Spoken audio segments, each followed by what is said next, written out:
Ուժեղ Հայաստանը օրերս ներկայացրեց 36 թեկնածուից բաղկացած ընտրական ցուցակը, մասնավորապես ապրիլի 8-ի համագումարի շրջանակում այն հաստատվեց։ Խնդրում խոսենք ներկայացուցիչների մասին, թեկնածուներին անդրադառնանք, ինչ առանձնահատկություն ունի ցուցակը։ Այո, դուք ճիշտ եք, տեղի է ունեցել մեր համագումարը, ինչպես սահմանված է, օրենքով սահմանված կարգով մենք հաստատել ենք առաջիկա հերթական խորհրդարանական ընտրություններին մասնակցության ձևաչափը եւ սահմանել ենք այն ցուցակը, որով գնալու ենք ընտրությունների, հրապարակվել է առաջին 36 համարը, դա օրենքի պահանջ է, իսկ մեր ամբողջական ցուցակը հրապարակելու ենք վաղը կայանալիք Միասնության հանրահավաքին, ես ուզում եմ շեշտել, խոսքը դաշինքի ցուցակի մասին է, ամբողջական ցուցակը կիմանանք, կտեսնենք ապրիլի 11-ին 17:00-ին Ազատության հրապարակում, ինչ վերաբերում է ընտրության վերաբերյալ հարցին, դիրքավորումներին, ինչպես առիթ ունեցել ենք նշելու, մենք առաջնորդվում ենք երկու սկզբունքով՝ պրոֆեսիոնալիզմ եւ մաքուր ձեռքեր,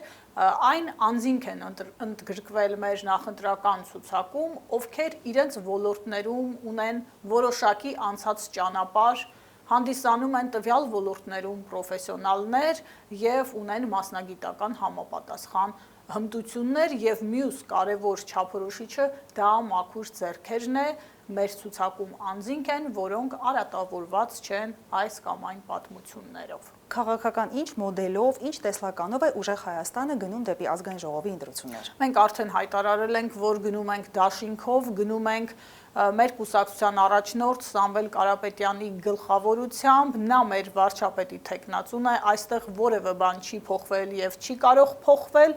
իսկ ամբողջական ցուցակը եւ անունները կհրապարակենք վաղը, հորդորում եմ մի փոքր սպասել։ Իդեպ շատ է մամուլում վերջին 2 օրերին նշվում, թե ինչու հրապարակված ցուցակում չկան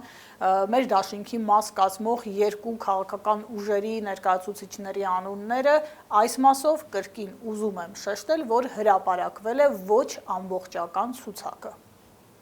Ինչպես հայտարարվել է ապրիլի 11-ին Ազատության հրապարակում ժամը 17:00-ին տեղի է ունենալու Միասնության հանրահավաք։ Ուժեղ Հայաստանը Հայաստանի Հանրապետության քաղաքացիներին հրավիրում է Միասնության հանրահավաքի։ Ինչն է տրամաբանություն, ինչ շեշտադրումներ կան եւ որն է նպատակը։ Հայաստանը գտնվում է նախընտրական մեկնարկի նախաշեմին եւ այս հանրահավաքը կոչ է մեր այն քաղաքացիներին, որոնք հաշտ չեն Հայաստանի ներկա վիճակի հետ, որոնք հաշտ չեն երկրում տեղի ունեցող գործընթացների հետ, որոնք հաշտ չեն գործող իշխանության պարտվողական եւ մեզ դեպի անդունդը գլորող քաղաքականության հետ։ Այս հանրահավաքը կոչ է միասնության, կոչ է վերջ դնելու բաժանարարները եւ միավորվելու փոփոխության շուրջ։ Մենք վստահ ենք եւ ունենք այն համոզմունքը, որ այդ փոփոխությունը լինելու է Սամվել Կարապետյանի գլխավորությամբ, դա լինելու է իրապես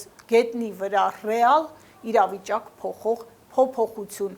Մենք ունենալու ենք բոլորովին այլ Հայաստան, երբ մենք խոսում ենք ուժեղ Հայաստանի մասին, մենք նկատի ունենք եւ արտաքին հարթությունը, եւ ներքին հարթությունը, եւ տնտեսությունը, եւ մնացած մյուս ոլորտները, որովհետեւ այս ամենը շահ կապված է, փող կապակցված է եւ բխում է մեկը մյուսից, ուստի մեր համակարգացիներին կոչ եմ անում միանալ մեզ, գալ հանրահավաքի եւ իրենց ներկայությամբ այո ասել այն փոփոխություններին, որոնք անխուսափելիորեն լինելու են։ Ինչու եմ ասում անխուսափելիորեն, որովհետև վերջին սոցհարցումները, ինչպես նաև հանրության շատ լայն շերտերի հետ մեր շփումները ոչ միայն Երևանում, այլև Հայաստանի բոլոր մարզերում մեկ բան են ցույց տալիս։ Մեր հասարակությունը ուղղակի հաշտ չի գործող իշխանության վարած քաղաքականության հետ։ Ժողովրդի համբերության բաժակը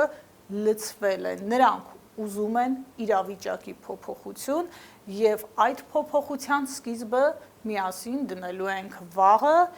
ապրիլի 11-ին 17:00-ին Ազատության հրապարակում, այնպես որ ես օգտվեմ եւս մեկ անգամ ձեր եթերից եւ կոչ անեմ մեզ լսողներին միանալ ու իրենց ներկայությամբ իրենց դիրքորոշումը հայտնել